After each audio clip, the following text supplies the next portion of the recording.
தேனி தொகுதி Congress MP Aaron தேர்தல் விதிமுறைகளை மீறி 500க்கும் மேற்பட்ட கார்கள் பின்தொடர பிரச்சாரம் மேற்கொண்டது பொதுமக்களை வியக்க வைத்தது.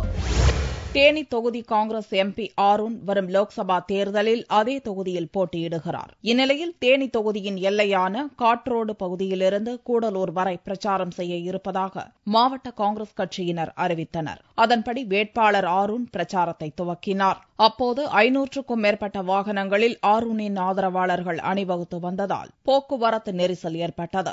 நீண்ட வரிசையில் ஆரோனை பின்தொடர்ந்து வந்த வாகனங்களை பார்த்து பொதுமக்கள் வியந்து போயினர். அதே நேரம் போக்குவரத்து நெரிசலால் பொதுமக்கள் எரிச்சல் அடைந்தனர். இந்த பிரச்சாரத்தால் வத்தலகுண்டு சாலையில் 2 மணி நேரத்திற்கும் மேலாக போக்குவரத்து பாதிக்கப்பட்டது. போக்குவரத்து நெரிசலை குறைப்பதற்காக போலீசார் ஆங்காங்கே வாகனங்களை தடுத்து மாற்றுப்பாதையில் திருப்பிவிட்டனர். விதிமுறையை மீறி 500க்கும் மேற்பட்ட கார்களில் வேட்பாளர் ஆரோன் வந்தது குறித்து போலீசார் வழக்கு பதிவு செய்துள்ளனர்.